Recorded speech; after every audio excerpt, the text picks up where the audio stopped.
डरावनी भूतिया कुएं की कहानी। गांव का नाम था बासपुर।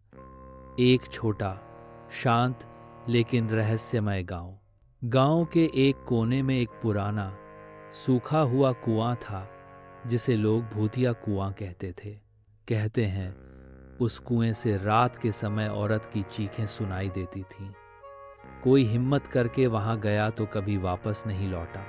गांव के बुजुर्गों का कहना था कि सालों पहले उसी कुएं में एक औरत को धक्का देकर मार दिया गया था। उसका नाम था रूपा। वह बहुत सुंदर और मासूम थी।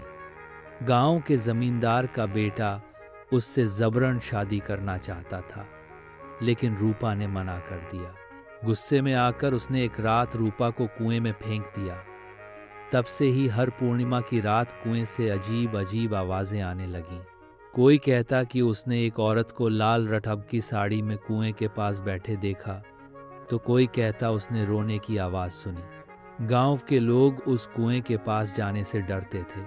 लेकिन एक दिन शहर से पढ़ाई करके लौटा विक्रम, जो गांव के प्रधान का बेटा था, उसने इन कहानियों को झूठ मानकर सबके सामने चुनौती दी।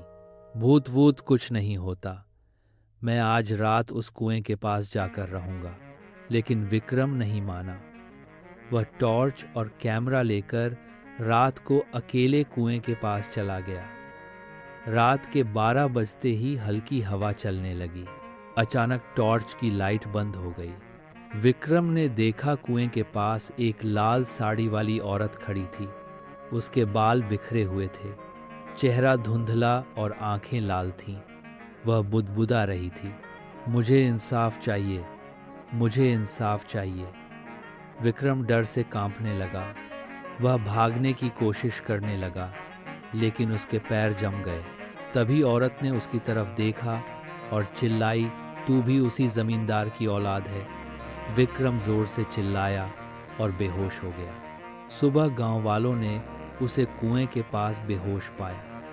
जब वह होश में आया तो उसने जो बताया उससे सब डर गए। गांव के पुजारी ने पूरे गांव में हवन करवाया और अंत में उस कुएं को हमेशा के लिए बंद कर दिया गया। लेकिन कहते हैं, अगर आप आज भी बासपुर जाएं और रात को कान लगाकर सुने तो उस कुएं से अब भी कोई बुदबुदाता है। मुझे इंसाफ चाहिए। अंत। क्या आप अगली बार उस कुएं के पास जाने की हिम्मत करेंगे?